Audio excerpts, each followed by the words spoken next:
이번 단원의 학습 목표입니다. 이번 학습을 통해 여러분은 담화에 나타난 설득 방법을 파악할 수 있습니다. 또한 광고에 사용된 설득 방법을 비판적으로 평가할 수 있습니다. 이때 담화란 말이나 글을 뜻합니다. 이번 단원은 4개의 소제목으로 이루어져 있습니다. 첫 번째, 설득이 이루어지기까지. 설득의 단계를 설명하는 부분이고요. 두 번째, 광고에는 어떤 목적과 특성이 있을까? 광고의 목적과 특성을 설명합니다. 세 번째, 광고는 우리를 어떻게 설득할까? 설득의 방법을 이야기합니다.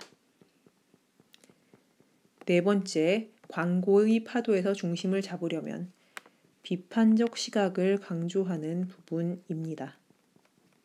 먼저 설득이 이루어지기까지를 보도록 하겠습니다. 설득이란 말하는 사람이 듣는 사람의 생각이나 행동을 변화시키려는 모든 시도입니다. 설득을 하기 위해선 설득의 목적을 구체적이고 명확하게 정해야 합니다. 또한 청자가 현재 어떤 태도와 행동을 가지고 있는지 고려해야 합니다. 설득하는 말하기의 단계를 알아보겠습니다. 화자는 청자를 설득하기 위해 가장 먼저 청자의 주의를 집중시켜야 합니다. 청자의 주의를 집중시키기 위해서 화자는 이 문제가 청자에게 관련이 있다는 것을 정확하고 믿을 수 있는 정보를 제공하여 주의를 집중시킬 수 있습니다. 두 번째로 청자에게 화자의 의도를 이해시켜야 합니다. 이때는 무엇을 어떻게 바꾸어야 하는지 설명을 해야 합니다. 세 번째로 청자가 화자의 주장에 동의하도록 이끌어내야 합니다. 이때 무엇이 바뀌어야 한다라는 이야기를 하고 있으므로 지나치게 큰 변화를 요구하는 것을 처음부터 제시하면 부담감을 청자가 느낄 수 있습니다. 따라서 세부적인 작은 의견에서부터 동의를 구해야 합니다. 네 번째, 화자가 의도한 대로 행동하게끔 행동을 이끌어내야 합니다. 설득하는 말하기 단계의 예시를 보겠습니다. A와 B의 대화입니다. A. 오늘도 여학생들이 교실에 있어서 체육복 입는 게 불편했어. B. 맞아, 나도 그랬어. A. 체육 시간 전 쉬는 시간에 여학생들이 교실을 비워주도록 선생님께 건의하고 싶어. B. 건의를 한다고? A. 응, 애들에게 곧장 말하면 싸움이 날 수도 있지 않겠어? B. 그렇지, 감정이 상할 거야. A. 그럼 점심시간에 선생님께 같이 가보지 않을래? B. 좋아, 함께 가자. 지금 설득을 하는 사람은 A이고 설득을 당하는 사람은 B입니다. A가 B를 설득하는 내용은 점심시간에 선생님께 같이 건의를 하러 가자입니다.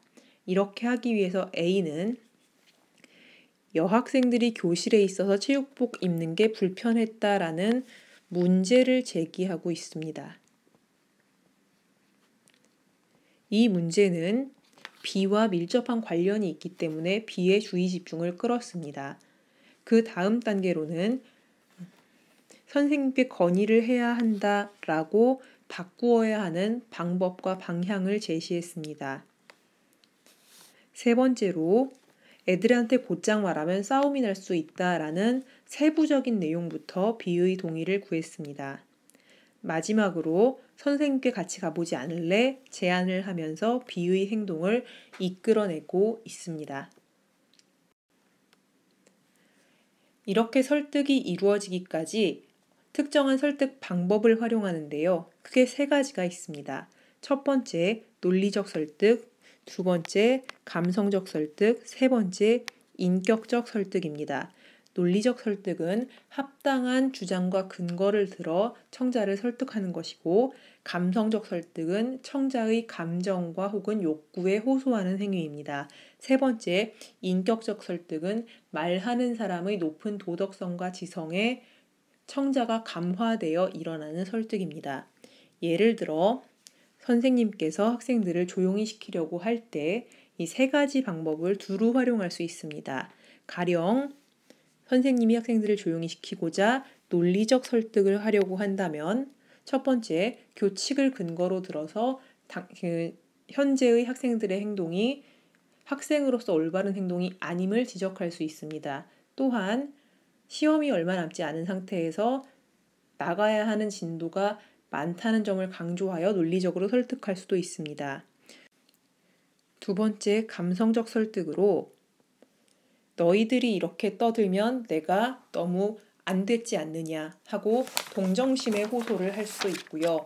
또한 너희는 정말 훌륭한 학생이니까 이런 행동을 나는 그만둘 줄로 알고 있다 라고 학생들의 자긍심에 호소할 수도 있습니다. 세 번째로 너희들 때문에 옆반도 수업을 못하고 있다 학생들의 죄책감에 호소할 수도 있습니다. 이와 같은 방법은 학생들의 감정에 호소하는 방법이었고요.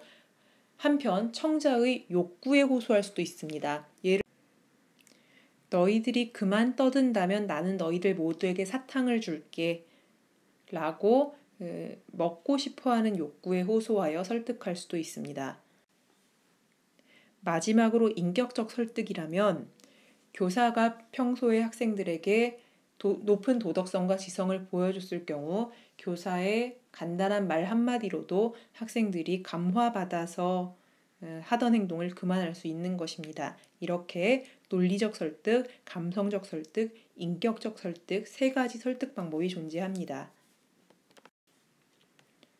논리적 설득을 할 때에는 오류에 빠지지 않도록 주의해야 합니다. 예를 들어 보겠습니다.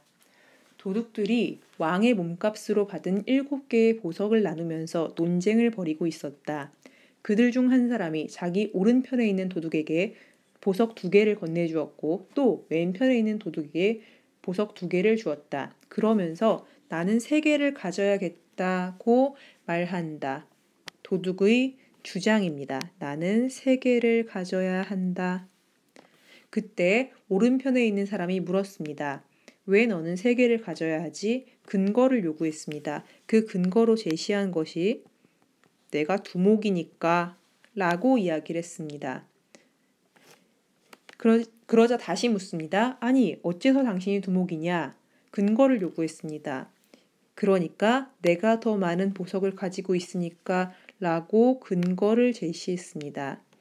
지금 자신이 두목이고 3개의 보석을 가져야 한다라고 이야기하는 도둑은 오류를 범하고 있습니다. 왜냐하면 내가 3개를 가져야 한다 라는 주장에 대한 근거가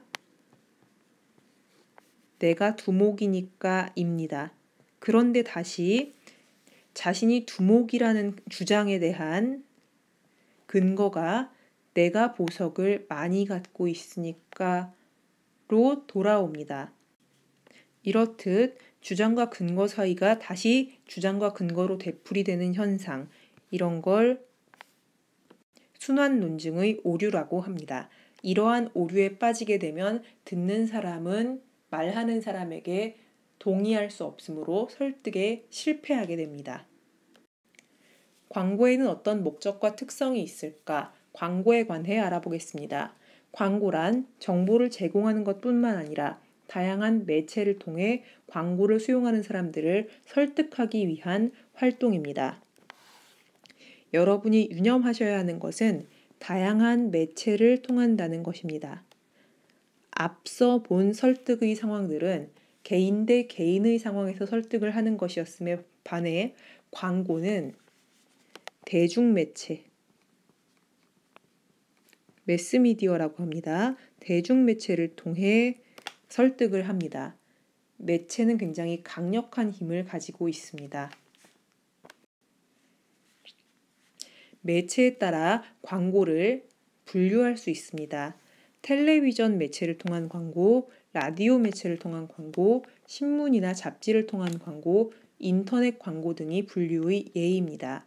또 다른 분류 기준으론 목적에 따른 분류가 있습니다. 상업 광고, 기업 광고, 공익 광고들이 그 예입니다. 상업 광고는 제품을 팔기 위한 광고입니다. 기업 광고는 기업의 이미지를 선전하기 위한 광고입니다. 공익 광고는 국가의 정책을 알리기 위한 광고입니다.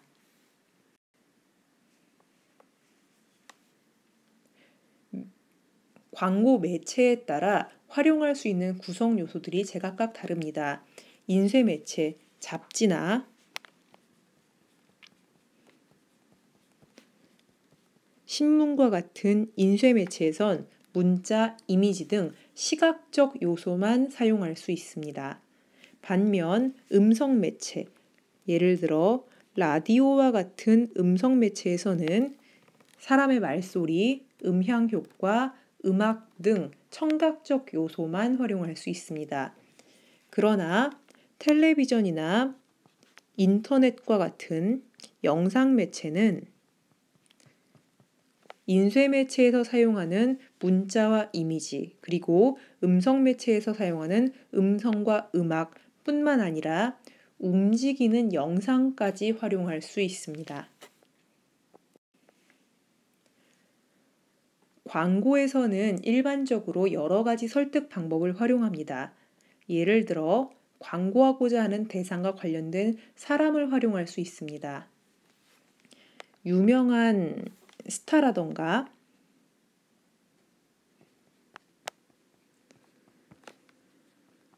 전문가 혹은 친근한 인물을 동원하여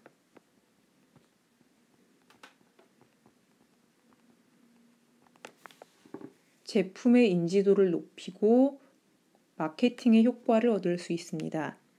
또한 불안한 심리를 자극하여 광고를 할 수도 있습니다.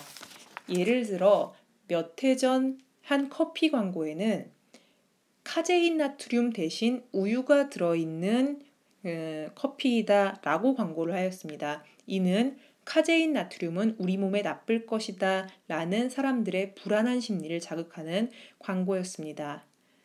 또한 재미있는 언어 표현 혹은 반전의 상황을 통해 웃음을 유발하여 광고를 할 수도 있습니다. 그리고 감성을 자극하거나 기발하고 참신한 내용과 형식을 통해 광고하여 사람들의 이목을 끌기도 합니다. 매체에 따라 사용할 수 있는 설득 방법은 다릅니다. 잡지나 신문과 같은 인쇄 매체에선 시각적 요소만 활용할 수 있기 때문에 인상적인 이미지나 글자체, 글자 크기, 문구 등을 활용하게 되고 청각적 요소만 활용할 수 있는 음성 매체에선 같은 내용을 반복하거나 노래나 음악을 활용하여 사람들이 쉽게 기억할 수 있도록 유도합니다. TV와 같은 영상 매체는 시청각적으로 강한 인상을 복합적으로 줄 수 있습니다. 또한 이야기 구조를 만들어서 사람들에게 잘 전달할 수도 있습니다. 마지막으로 인터넷 매체는 영상 매체의 장점을 다 가지고 오면서 팝업창, 알림창이라고 순화되었습니다. 알림창이나 링크 등을 활용하여 효과적으로 광고를 할 수 있습니다. 광고의 파도에서 중심을 잡으려면 광고의 파도에서 비판적인 사고를 갖는 건 상당히 어려운 일입니다. 왜냐하면 광고는 개인 대 개인의 설득이 아니라 대중매체를 활용한 설득 방법이기 때문입니다. 사람들은 1대1로 하는 이야기보다 대중매체를 더 신뢰하는 경향이 있고 대중매체는 그로 인해 강력한 힘을 갖고 있습니다. 광고는 그래서 일반적인 설득의 단계, 4단계를 거치지 않고 최종 단계에 이르게 하는 여러 가지 방법들을 활용합니다.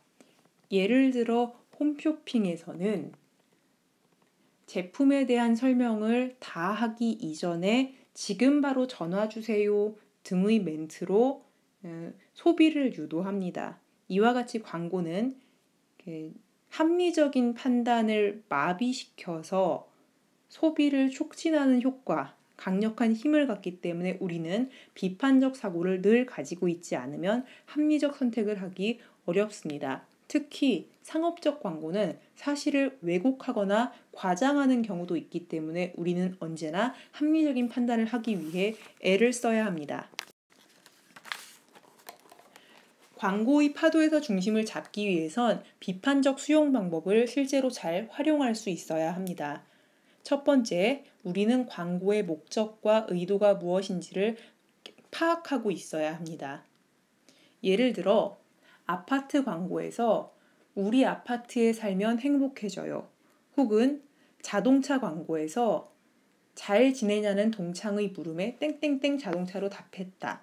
와 같은 광고는 마치 그 아파트에 살아야만 혹은 그 차를 타야만 행복해질 수 있다는 것과 같은 잘못된 생각을 소비자에게 갖게 할 수 있기 때문에 그러한 광고를 보면서 우리는 이 광고는 아파트 혹은 자동차의 판매를 촉진하기 위한 것이다 라는 것을 늘 염두에 두어야 한다는 뜻입니다.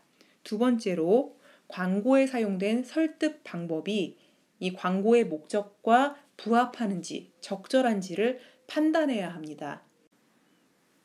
특히 요즘 성형외과나 사교육 시장에서 흔히 하는 불안한 심리를 자극하는 설득 방법은 나의 합리적인 사고를 마비시킬 수 있으므로 이때 사용된 설득 방법이 적절한지 늘 비판적으로 수용해야 합니다. 세 번째로 과장이나 왜곡, 편견이 없는지 살펴보아야 합니다. 예를 들어 우리 제품을 사용하면 당신의 모든 문제점을 해결해 준다 라는 식의 광고는 과장일 가능성이 큽니다. 따라서 언제나 사실에 근거한 믿을 만한 내용인지를 살펴볼 필요가 있습니다. 이상으로 광고, 우리를 설득하다를 마치도록 하겠습니다.